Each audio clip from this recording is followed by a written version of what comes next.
고린도후서 6장 14절부터 18절 우리 한 절씩 교독해서 말씀을 봉독하시고 18절은 함께 봉독하시겠습니다. 너희는 믿지 않는 자와 멍에를 같이 하지 말라. 의와 불법이 어찌 함께하며 빛과 어둠이 어찌 사귀며 그리스도와 벨리알이 어찌 조화하며 믿는 자와 믿지 않는 자가 어찌 상관하며 하나님의 성전과 우상이 어찌 일치가 되리요. 우리는 살아계신 하나님의 성전이라. 이와 같이 하나님께서 가라사대 내가 저희 가운데 거하며 두루 행하여 나는 저희 하나님이 되고 저희는 내 백성이 되리라 하셨느니라.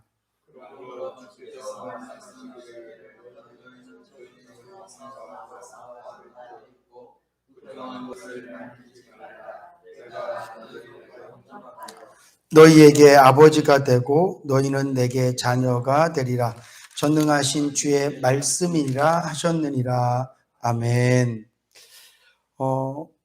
오늘 본문 말씀에 보면 믿지 않는 자와 멍에를 함께 하지 말라.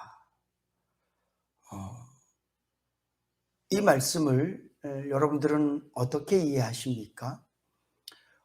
어쩌면 여러분들이 이 말씀을 통해서 들었던 제일 많은 얘기 중에 하나가 특별히 청년 시절에 교회 목사님이나 전사님들이 청년들을 가르치면서 또 예수를 잘 믿는 부모가 자녀에게 결혼에 대해서 얘기하면서 너는 반드시 예수 믿는 사람하고 결혼해야 된다.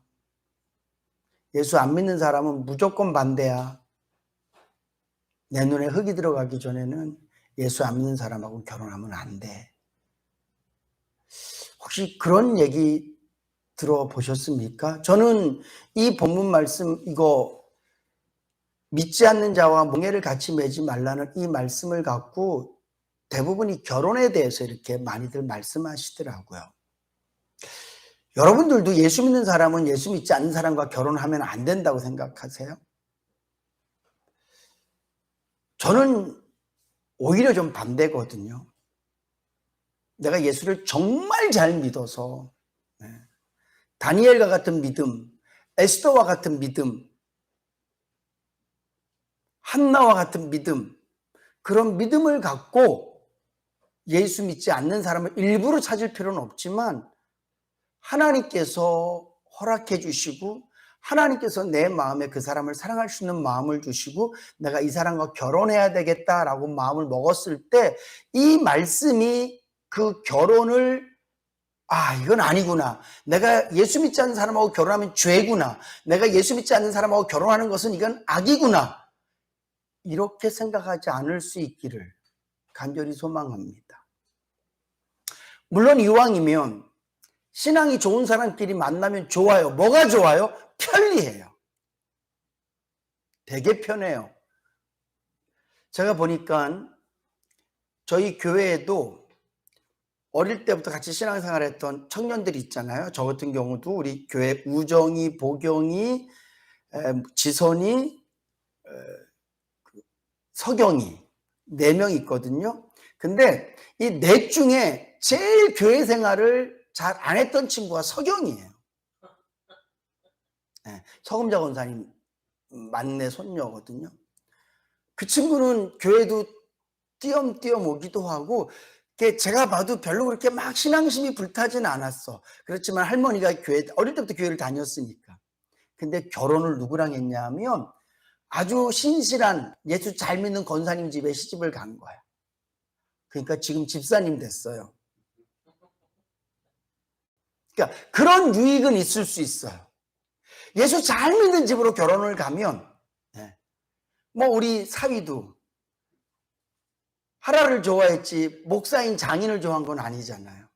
근데 결혼을 해서 왔는데 제가 기특하고 감사한 부분들이 많거든요. 우리 사위한테. 하라한테도 마찬가지고.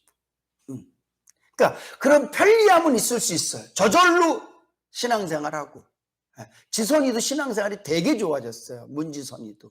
그 친구는 원래 좀 열심히 있었는데 결혼생활이 좀 힘들고 어렵고 막 그러면서 목사님, 제가 의지할 때가 예수님밖에 없더라고요. 그래서 지금은 아주 잘 살거든요. 재밌게 살고. 근데 그 어려운 시간 자기는 오직 기도만 했대요. 그리고 또 시부모님이 이제 목사님이고 사모님이 되셨으니까 신앙이 좋아진 거죠. 그런 유익은 있을 수 있어요. 그런 유익. 교회 가는데 어렵지 않고 오히려 온 가족이 같이 교회 가고 가정 예배 드릴 수 있고 무슨 어려운 일 있으면 기도하고. 저는 살면서 제사를 한 번도 지내본 적이 없거든요. 왜냐하면 저희 집안 자체가 기독교 집안이에요.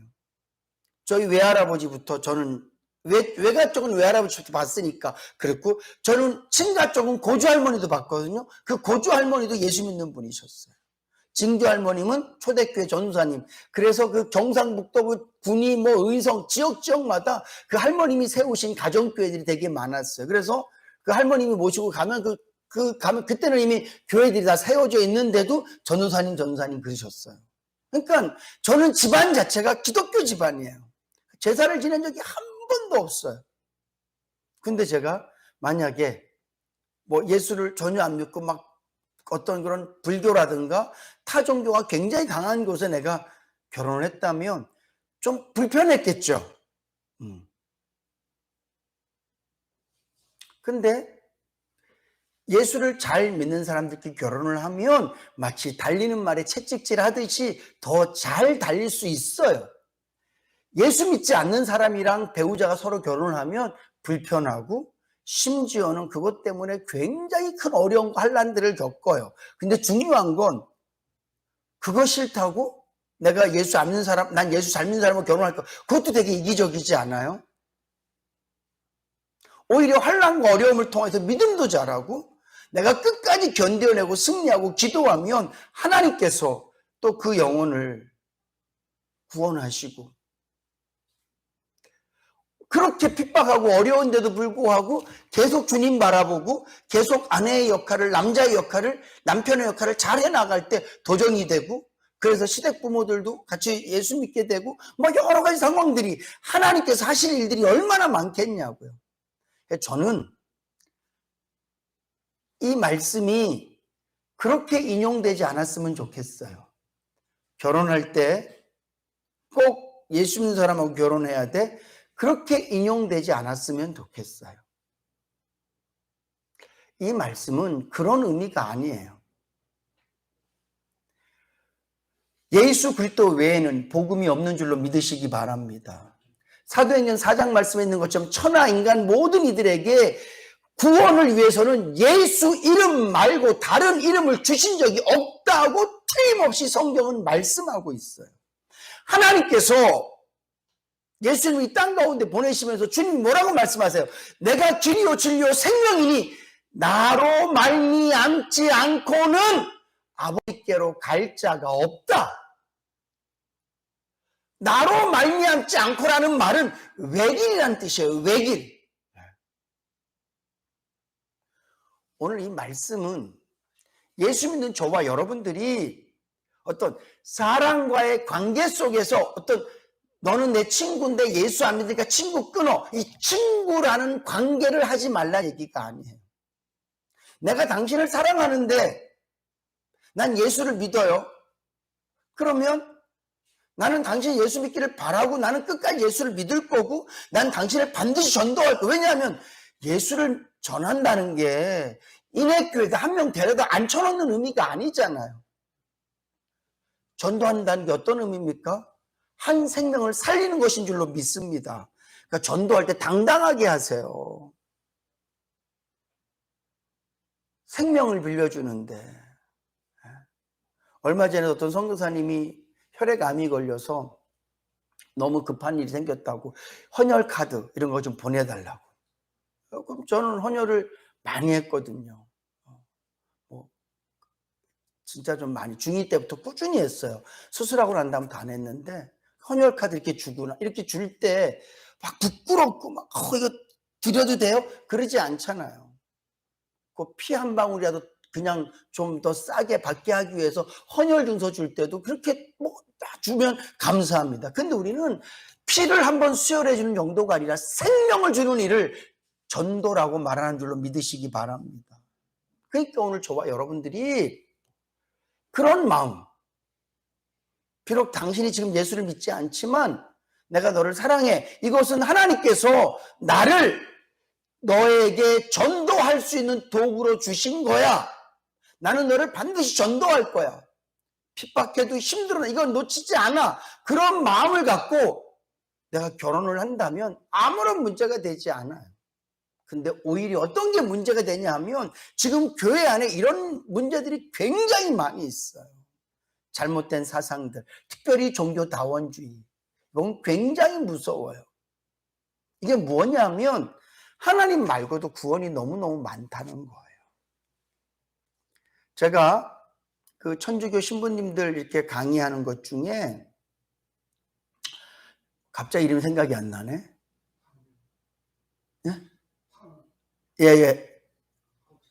예, 항찬영 교수, 그 신부님. 제가 그분 보면 그분은 그냥 종교 강의가 아니라 딱 인문학 강의예요. 김창옥 교수가 하는 거랑 별반 다를 게 없이 특별히 연세 높으신 분들을 어떻게 하는 게 잘 사는 건지 그런 거 강의하거든요. 근데 그분이 그 얘기 하시더라고요.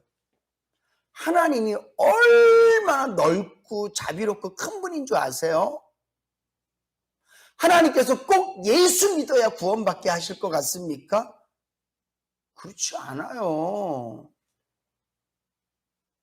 제 얘기 아니에요, 여러분. 각자 믿고 있는 종교 그거 열심히 잘 믿으면 돼요. 착하게 사시면 돼요. 다 그 위에 하나님이 있는 거예요. 여러분들이 되게 존경하는, 많은 분들이 되게 존경하는, 저도 그 삶에 대해서는 굉장히 존경하고 박수 쳐드리고 싶은데 마더 테레사의 기도문에도 보면 그런 얘기가 나와요. 누구에게 기도하든지 별로 관계없다. 왜냐하면 모든 신 위에 하나님이 신이시기 때문에 내가 불교에서 기도를 해도 내가 다른 종교, 여러 종교들이 있지 않습니까? 힌두교도 그렇고 일본 가면 몇만 개, 인도에 가면 종교들이 신들이 진짜 많아요.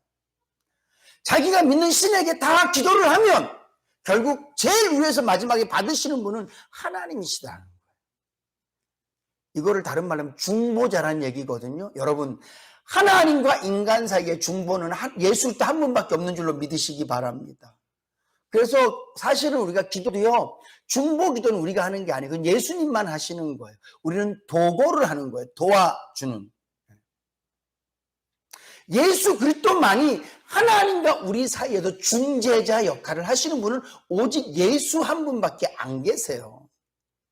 이 신에게 어떤 것에다 기도를 하든 내가 무엇을 믿든 착하게 살고 바르게 살기만 하면 그 모든 신 위에 계신 분이 하나님이니까 어차피 그들이 믿는 신도 하나님 밑에 신이니까 회사 같은 거죠.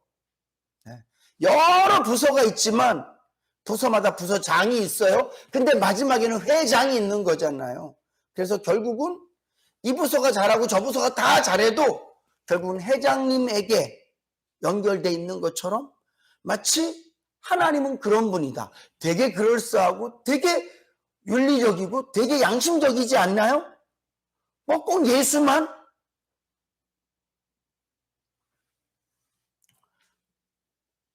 죄송하지만 한국 교회도 이미 종교다원주의에 물들어 있는 교회들이 되게 많아요. 그런 단체에 소속된 교회들이 많아요. 교단으로 가입되는 곳들도 참 많아요.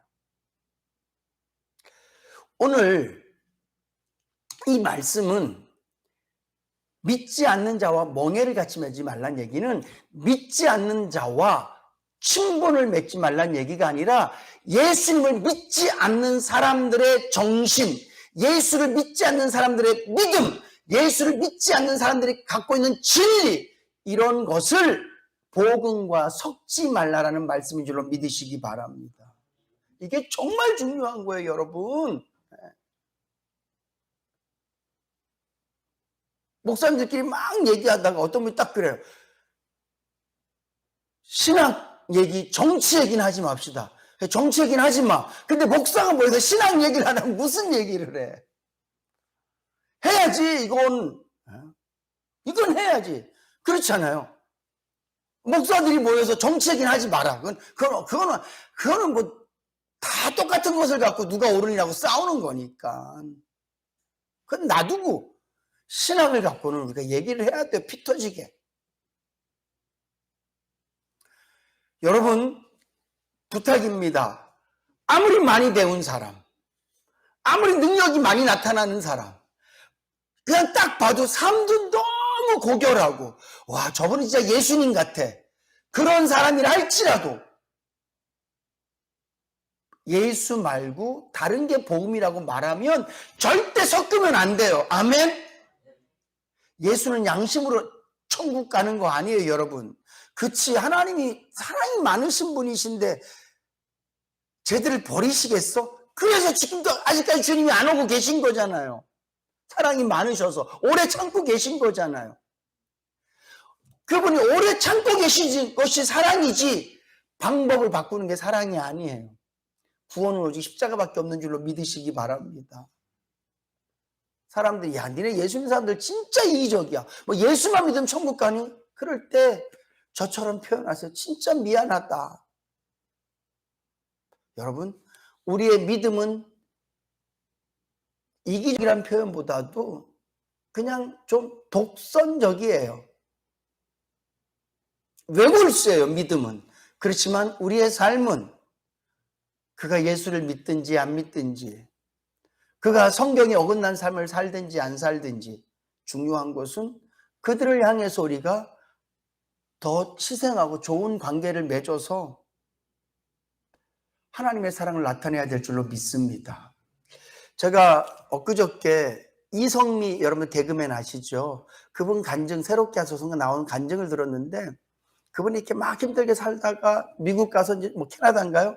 잘 있다가 하나님께서 이제 좀 살만한데 한국을 가라 그러시더래요.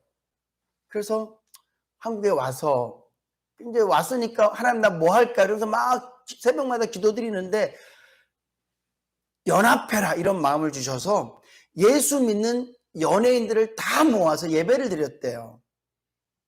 처음에 모였을 때 한 50명 이렇게 모여서 예배 드리고, 그래서 그게 계속 이어지고 있대요. 그 예배가, 연예인들 예배가.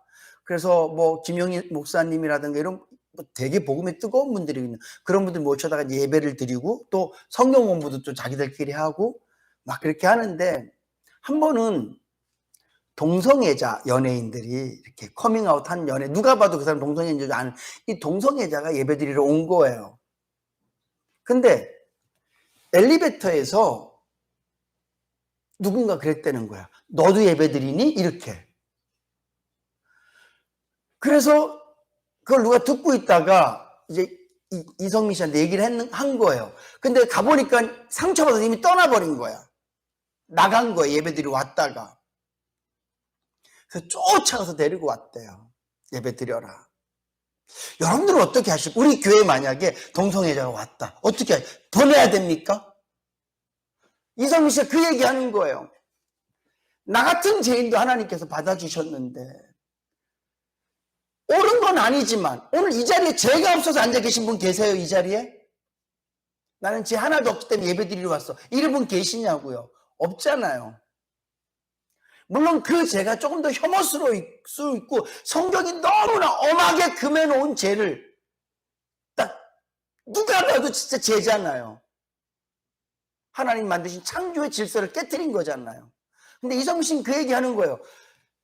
옳다고 말하는 게 아니다. 계속 예배를 드리면 마음에 찔릴 거야, 틀림없이. 왜? 성경은 동성애를 죄라고 말하니까. 저는 설교하다가도 마음이 찔리거든요. 어떨 때는. 제가 지난주에 설교하면서 제가 회개합니다라고 몇 번 외쳤습니까? 회개합니다. 회개합니다. 예. 지지난주군요. 예. 네가 얼마나 예수 때문에 욕 얻어먹은 적이 있니? 그 말씀 전하면서 제가 회개했잖아요. 우리는 말씀을 들으면서 회개해요. 그러다 보면 어떻게 돼요? 고쳐지잖아요. 이성민 씨가 그 얘기하는 거예요. 왜 네가 판단하냐? 하나님이 부르셨는데 왜 부르셨을까? 죄를 깨닫게 하고 고치게 하기 위해서. 죽을 병도 살리시는 분이신데 마음에 든 그 병, 동성을 사랑하는 그 병 하나님께서 못 고치게 하시겠냐? 우리가 뭘 어떻게 할 게 아니라 어차피 목사가 바꾸는 것도 아니고 내가 바꾸는 것도 아니고 하나님이 하실 일인데 우리는 갖다 놔야 되지 않겠니? 찾아온 사람을 왜 발로 차내냐? 그 얘기 하시면서 그 말을 하는데 제가 되게 은혜 많이 받았어요. 여러분, 우리 교회는요, 누가 와도 하나님이 보낸 사람인 줄로 믿어야 될 줄로 믿습니다. 스님이 오셔도요, 오시고 뭐 예배드리고 뭐 어떤 받아줘야지. 그런다고 해서 제가 오늘 스님 오셨네요. 그럼요, 부처님도 진리입니다. 이렇게 말하지 않죠. 예수밖에 구원 없습니다. 그 얘기 제가 해야 되죠. 그러니까 사람을 가리라는 얘기가 아니에요. 멍에를 갖지 말라는 얘기는 사람을 가려서 사귀라는 얘기가 아니에요. 내가 누구를 만나든지 진리는 오직 예수여야 되는 줄로 믿으시기 바랍니다. 흔들리지 않는 복음을 내가 갖고 있어야 돼요. 변함없는 복음을 내가 갖고 있어서 내가 만난 사람이 누구든지 간에 그 사람에게 예수의 영향력을 미쳐야 되는 줄로 믿으시기 바랍니다. 사람 만날 때 쟤는 불교 신자, 불자 같아. 쟤는 만나지 말자. 그럼 걔는 누가 전도하고 걔는 복음을 언제 듣냐고요. 와, 우리 동네에도 뭐 이런 사람이 있어. 요즘 젊은이들 같은 경우에 동성애자들 온체 많으니까 뭐 이렇게 여자애죠, 레즈비언인가 뭐 이렇게 얘기하고 뭐 성전환 수술하고. 물론 저도 TV를 보면서 때로는 좀 마음이 아파요. 너무 그런 분들을 많이 이렇게 등용시켜서 마치 그게 굉장히 당연하고, 그러니까 이제는 남자, 여자, 그 다음에 또 하나가 있는, 또 다른 성이 있는 것처럼 이렇게 포장하는 것이 너무 마음 아프고 이건 죄라고 저는 확실히 생각을 해요. 그렇지만 내가 알고 있는 사람이 누군가 그렇다면, 누군가 나에게 손을 내민다면, 근데 그 사람의 손이 더럽든지 그 사람의 손이 병들었든지 예수님이 이 땅에 오셔서 만난 사람이 누군지 한번 보세요. 만난 사람도 죄인들이고요, 찾아간 사람도 죄인이에요. 거라사인 지역에 일부러 배 타고 찾아가시잖아요. 누구를? 군대 귀신 들린 사람 찾아가시잖아요. 거기 가서 아무것도 안 하고요, 걔만 귀신 딱 쫓아내서 다시 돌아오세요. 예수님이 귀신이 군대 귀신 들려서 사람이 어떻게도 못하는 그 사람, 지금 말로 하면 진짜 누구도 쳐다보기 싫은 그런 죄인이었을 거예요. 사람들이 다 두려워하고. 근데 주님이 그 사람을 찾아가잖아요. 가늠한 여인의 집에 찾아가시잖아요. 남의 돈을 토색한 세리의 집에 찾아가시잖아요. 오늘 이 말씀은 예수 믿지 않는 사람은 만나지도 마, 사귀지도 마, 그런 얘기가 아니에요. 그런 사람하고는 가족하면 안 돼, 이런 얘기가 아니라 내가 누구를 만나든지 간에 복음에 대해서는 우리가 확고해야 될 줄로 믿습니다. 섞으시면 안 돼요. 그치, 그럴 수도 있을 것 같은데 아니라고요. 예수 말고는 아니라고요. 저야말로 모두가 다 구원받았으면 좋겠어요. 예수 안 믿어도 구원받고, 그냥 왜? 정말 천국과 지옥이 있으니까. 천국과 지옥을 내가 안 믿는다면 그렇게 생각 안 하죠. 천국이 있으니까, 지옥이 있으니까 그냥 다 구원받았으면 좋겠어요. 근데 그건 제 마음이고요. 진짜 문은, 진짜 길은 예수밖에 없어요. 그래서 저는 예수를 증거할 수밖에 없다니까요. 사랑하는 성도 여러분, 다시 말씀드립니다. 세상의 사람들이 누구라도 여러분들 터부시 여기지 마시고요, 배척하지 마시고, 나에게 온 사람이라면 하나님께서 붙여주신 사람이다 이렇게 생각하시고 사랑하시되, 절대 복음만큼은, 진리만큼은 세상에 섞지 않으실 수 있기를 주님의 이름으로 축복합니다.